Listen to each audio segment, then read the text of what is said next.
Hey everyone, it's Lexie. So in today's video I'll be sharing with you my most anticipated releases of 2021. So I'm filming this in December, so I'm a little bit kind of pre-filming a lot of things because it's just easier. So essentially these are the ones that as of like December 15th that I am aware of. If you have any authors that I enjoy that have new books coming out, let me know down below because then I'll do kind of like a mid-year one, but these are the ones that as of right now that I'm aware of and I'm super excited about. So yeah, without further ado, let's get started. So coming out on February 2nd, we first have Beneath the Keep, which is the prequel to the Queen of the Tearling trilogy by Erika Johanson, and this is one I'm super excited about because I remember when the last book came out, I want to say in like 2016 2017 essentially, when the series ended, she was saying that she wanted to write more in this Tearling world, and so I was very curious to see what she would do, and she's now finally coming out with a new book in this series, and this one follows Maas and his story, kind of growing up in the Queen's Guild and eventually kind of dealing with her mother, which I think is really exciting. So in anticipation for that, I've been rereading the trilogy, and it's made me realize how much I love this world, how much I love these characters, and so I'm really excited to learn more about Maas's background because we do get little tidbits here or there, but for the most part he's still very much a mystery. So this is one that I'm super excited about. So coming out on February 9th, we have The Four Winds by Kristin, and this is her newest novel since The Great Alone, which came out 2018. So it's been quite a few years since we've had a new Kristin book, and I'm super excited. I've read honestly all her books, and for the most part I've enjoyed like 95% of all of them, so I'm really excited to see what this one's about.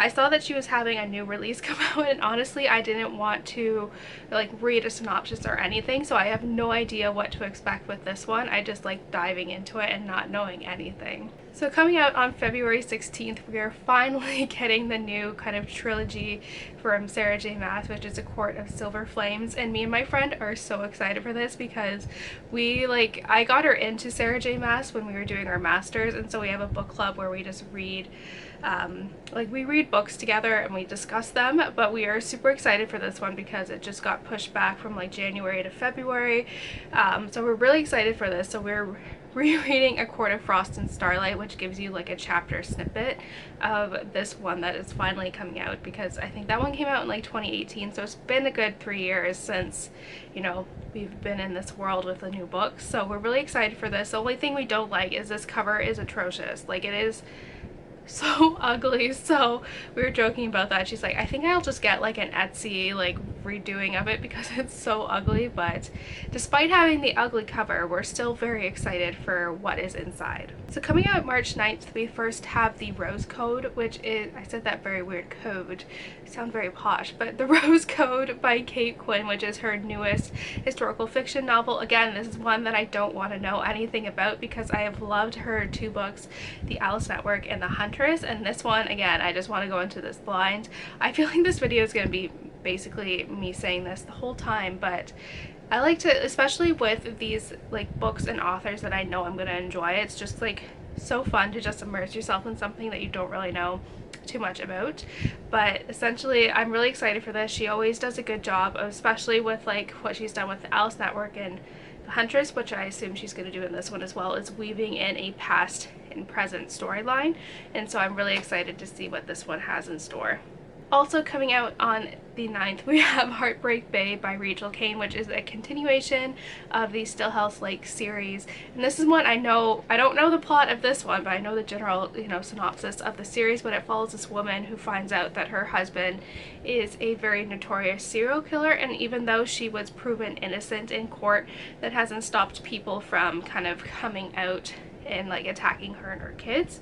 And so she kind of runs away to this small town under a new identity with her kids, and it kind of goes off from there. But the first two books kind of deal with the aftermath of her husband's actions, and then after the third book is where it kind of diverts and goes down a different path. So I really liked the last one. I think they're just super dark and suspenseful and fun. So if you're looking for a new series to start, this is a good place to look at. So coming out on March 30th, we have Sunflower Sisters, which is the third book in the Lilac Girls trilogy, I want to say, by Martha Hall Kelly.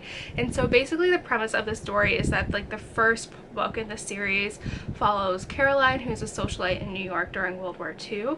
Then the second book follows Caroline's mother during World War I, and then this one follows Caroline's grandmother during the Civil War.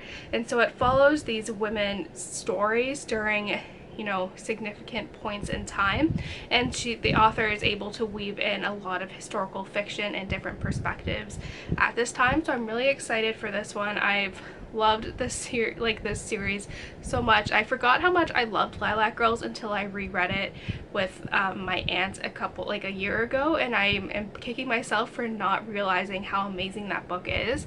And I also really loved Lost Roses, which I read this year as well, so I'm really excited to see what the next one has in store, because although I've read a lot from like World War I and World War II, I haven't read anything from the Civil War. So I think this one will be really exciting, because I remember in grade 7 we had like an Abraham Lincoln unit, and I was just obsessed with the Civil War. I thought it was so interesting, so I'm really excited for this one and just the setting of it.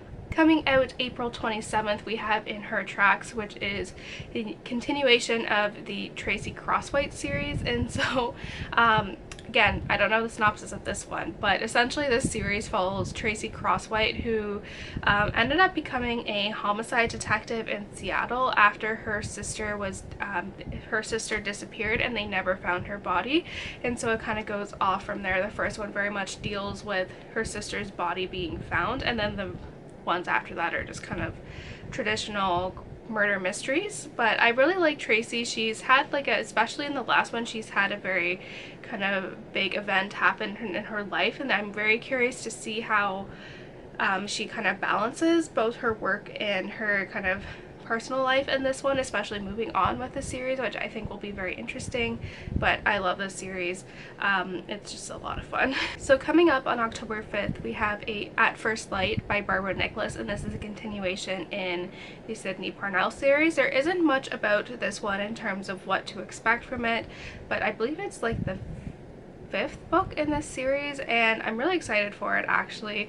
So it follows Sydney, who is a former veteran from Afghanistan, and so she comes back from the war and she's very much dealing with PTSD. But starting out the series, she is essentially like a detective for the railroad stations, and she ends up solving, you know, murders essentially. And what I really like about this series is that she has a Canine companion named Clyde, who also was in Afghanistan with her. But I think this book is really unique in how it tackles, or the series in general, how it tackles hard subject matter and things that aren't necessarily discussed in a lot of media, and that is PTSD, and how there's a tremendous amount of resources and money put into training people to go to war, but there's nothing really there to kind of help people adapt when they come back.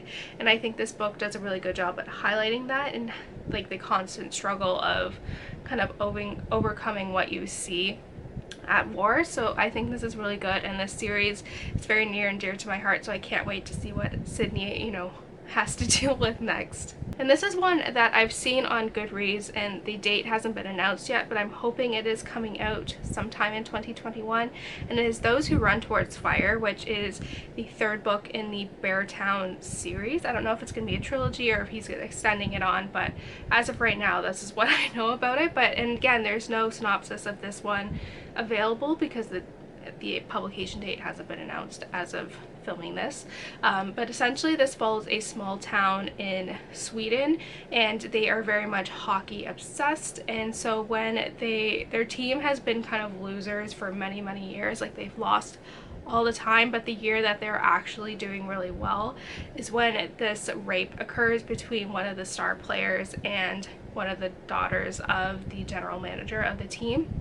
And it kind of, the first one is very much the town's divide in this kind of commentary of rape culture and how they choose different sides and how that shapes kind of the town moving forward. And the second one is Us Against You, kind of deals with the, like, when after the dust settles, like how people kind of move on with their life. And what I really like about this author in general is his very whimsical lyrical writing style, and I think that makes it very unique. It's very poignant, it's very hard to get through because it is a very realistic depiction of kind of rape culture, and it makes you frustrated because you know that's how it is in real life. So I'm really excited to see what this next like installment has in store, because I don't know, like we do get flash forwards of these, like what happens to these characters in the future, but how they get there, I think, is going to be interesting if that book follows that. But yeah, that's kind of it for what I know about this one. So that's it, guys. I hope you guys enjoyed this video. Let me know in the comments below what some of the books you are excited for going into 2021. But yeah, thank you guys so much for watching. Don't forget to give this video a thumbs up, and I will see you guys next time. Bye, guys.